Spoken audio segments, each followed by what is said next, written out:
Good Wednesday evening, y'all. It's time for just a little bit of dinner. Remember, Kareem and I ate sandwiches for lunch. So I think it's time for us a little bit of dinner, but I don't feel like cooking today. I got enough leftovers in the refrigerator and a little bit in the freezer. So we're going to do some leftovers. Let me show you how to work magic with these leftovers. I got a leftover chicken, the breast of chicken that I roasted on Sunday. I got about a half a slab. No, this is a whole about a whole slab of ribs right there, and I had those in the freezer, and I put them in a plastic bag. They're frozen, so I'm putting them in they're bunched up like that because they just came out of the freezer. So what I did was just squirt a little bit more barbecue sauce on them, and I'm going to wrap that foil around them and sit them in the oven on low heat, probably about 300 degrees for about 20 or 30 minutes. And being inside of that foil, they'll stay nice and moist and get hot and heated all the way through. Over here, I'm going to slice this chicken, and I'm going to make a grape and barbecue sweet and sour sauce to pour over that. Do the same thing with it, run it through the oven, let it get heated up. That's probably, I'm just going to put a little bit of sauce on that because that's what I'm going to probably eat, and throw it right over top of some salad greens, and that's going to be my dinner basically. And I've got some corn here. This is some fresh frozen corn. I'm just steaming that up real good, and that Kareem will eat that corn up. I doubt if I'll endure it. So he's going to have ribs, corn, and a salad, and I'm going to have a salad with that sweet and sour chicken. Okay, so all I'm going to do is just take that breast and slice it. Slice right through it. And this is plenty for him. If he wants some on his salad, it's plenty of chicken, because I'm going to chop it up even more when I get it heated up. And those are some ordinary pieces. Now, what I've got in this bowl here, I got a tablespoon of barbecue sauce and a teaspoon of grape jelly. I'm going to sprinkle just to tone it down a little bit. Just a little tad of garlic powder. Garlic salt. And 1 teaspoon of, you guessed it, vinegar. Just give it a little pop.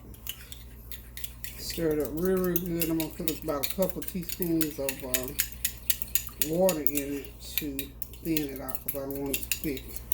And I'll have some of this left over.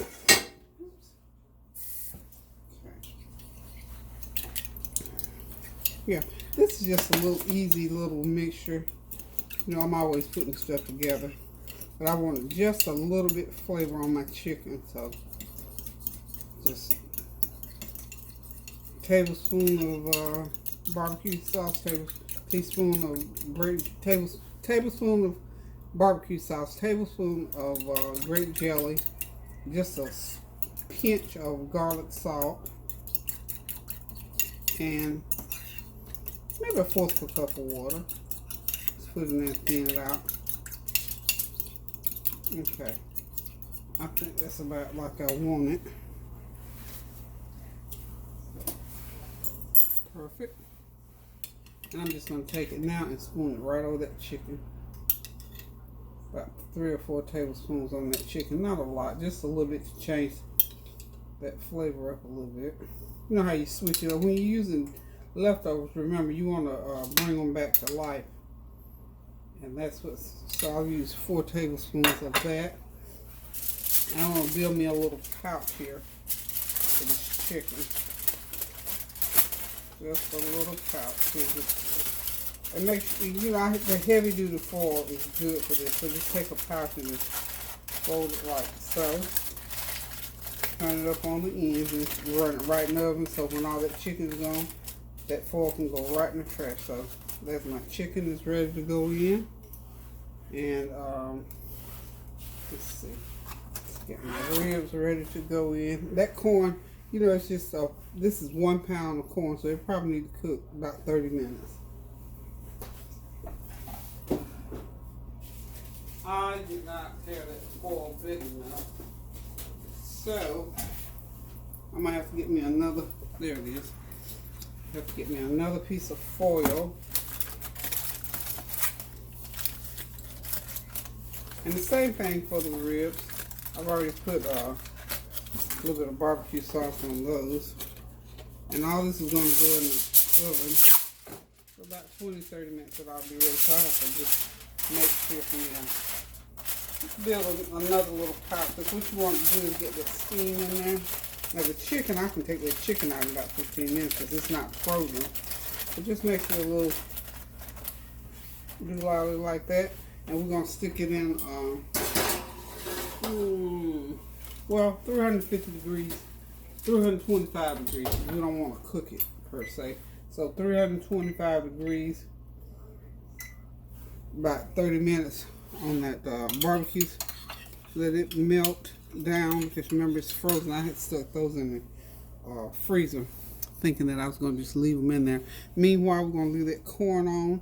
So this meal, you can have it in 30 minutes if you got these leftovers. So that's just one of those things that you do with leftovers. And I made a salad earlier today. If y'all looked at the video earlier today, I had already chopped up lettuce, shredded cabbage, red onion, and there's my avocado I'm going to cut up over. So I've got plenty of salad. So even the salad is a leftover. But it's still nice and fresh and crisp because I got it on a nice load. So remember, when you have leftovers, y'all, make sure you, first of all, make sure the food is cooked well. And then when you have leftovers, make sure you pack it in the refrigerator or the freezer really good in some containers where it'll stay fresh. And you can use it again, because that's what I've done. So out of that, you know, I got another dinner, and then I thought to myself, I don't need to put another thing in my freezer, y'all. One day I'm gonna let y'all look at my freezer. I got a lot of food already in my freezer that's cooked, whereas when I cook a lot, I always freeze it. So I thought this is not gonna make it to the freezer because it was enough for 2 meals, and that was it. So I didn't need to freeze that. So we're on the way to a nice little dinner here from leftovers, except for the corn. Okay, so if y'all will stay tuned for a few minutes here, we're going to go ahead and let that corn finish cooking. We're going to let that meat thaw and heat through that's in the oven, and we're going to come back and have us a nice meal. I don't know, while I'm gone, I may think of something else to put with it. I'm not sure. I even got 2 slices of bread pudding from Sunday, but I think I'll probably eat that tomorrow sometime, maybe with a cup of coffee. But we already ate the sweet potato cake and the rest of that bread pudding, so it's all gone. So all my Easter Sunday dinner food is gone. Oh, I do have 1 chicken left, because remember I cooked 2. Those chickens were huge, as it turned out.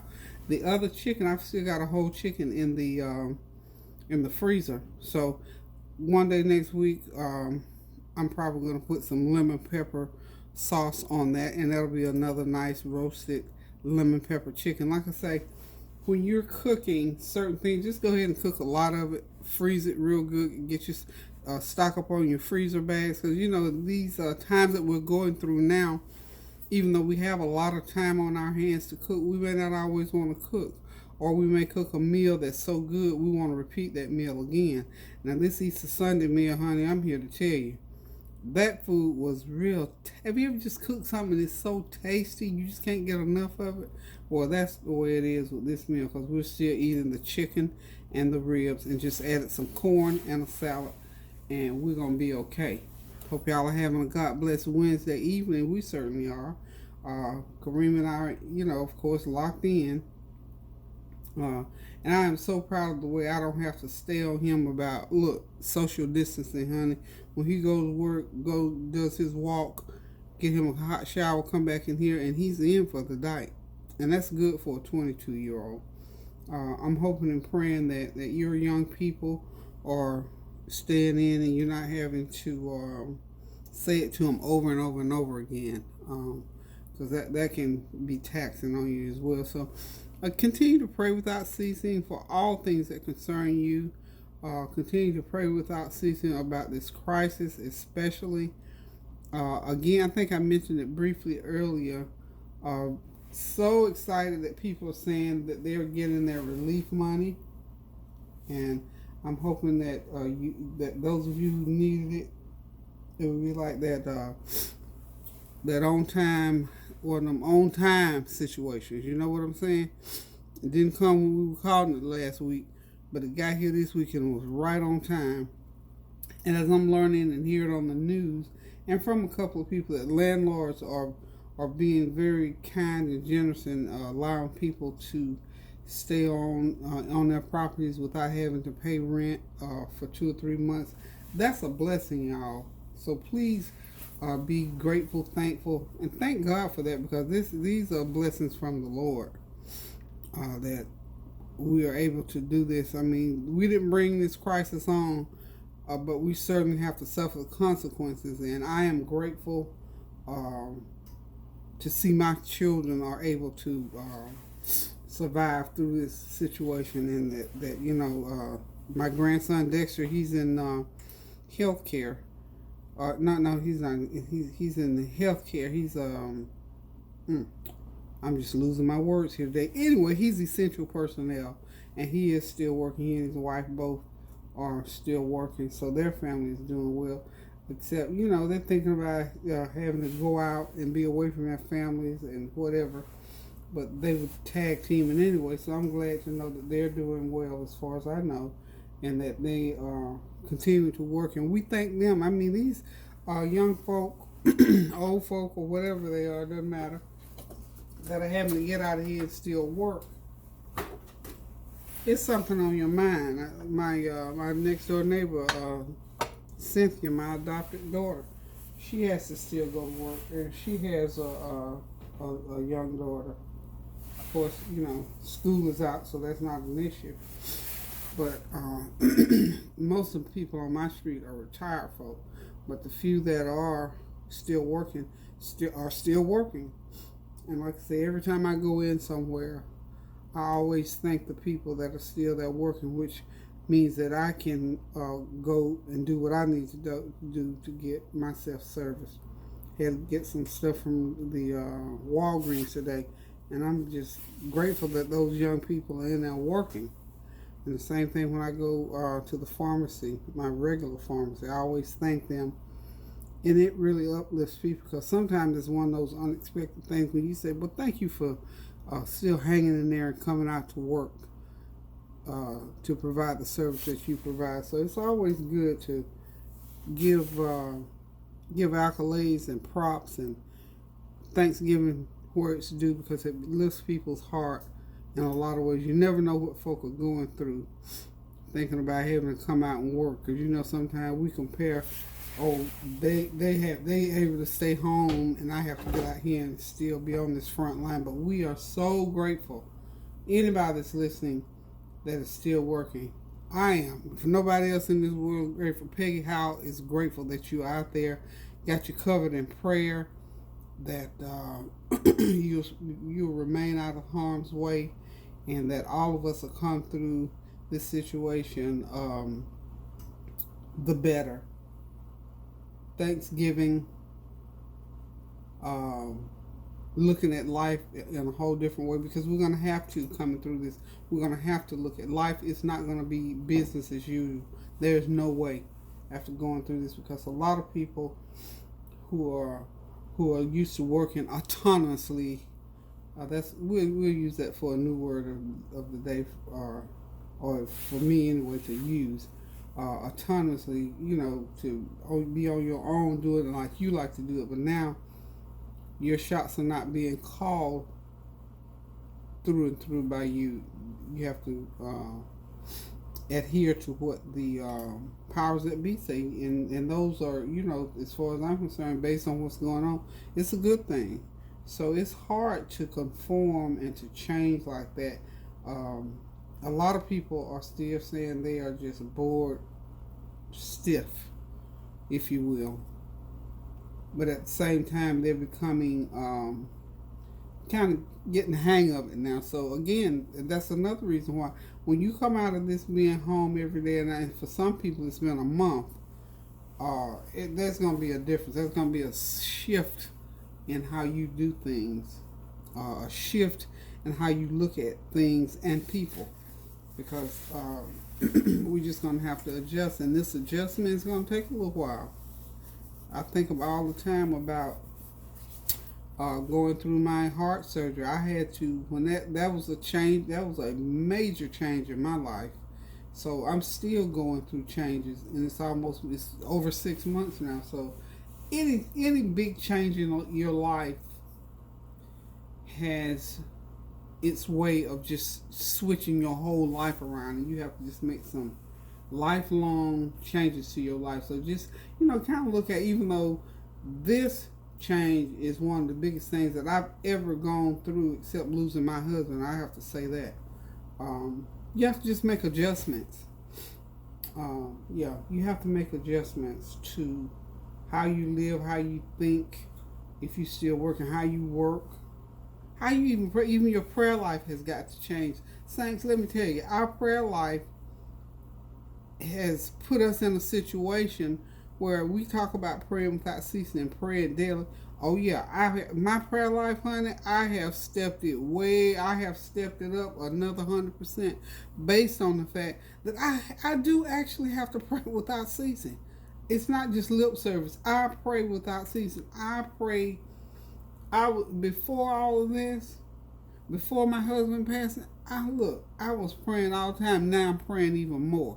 So there are things in life that will change your mind. And people who didn't maybe have such a great prayer life, I guarantee you it's changed now.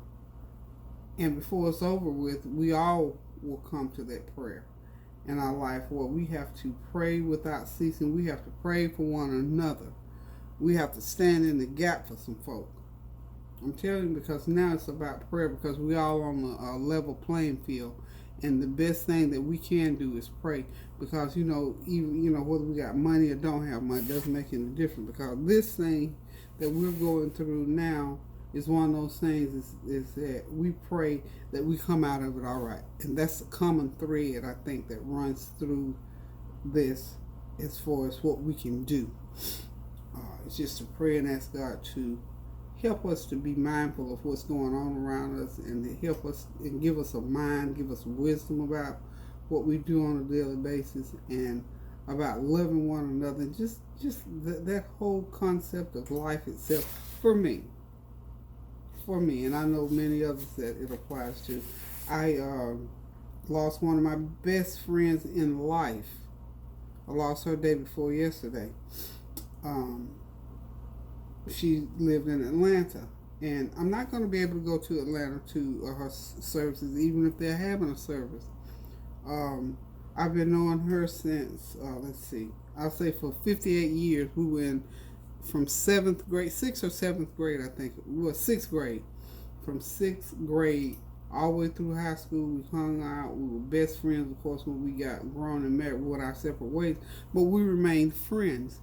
And she passed away the day before yesterday, and I won't be able to go to Atlanta. So like I say, there are things happening where people that are right in the same household with folk are passing away, and they're not able to, and especially if it was due to the virus, they're not able to go there and be there and console and pay their respect. They're just not able to do it based on what's happening these days.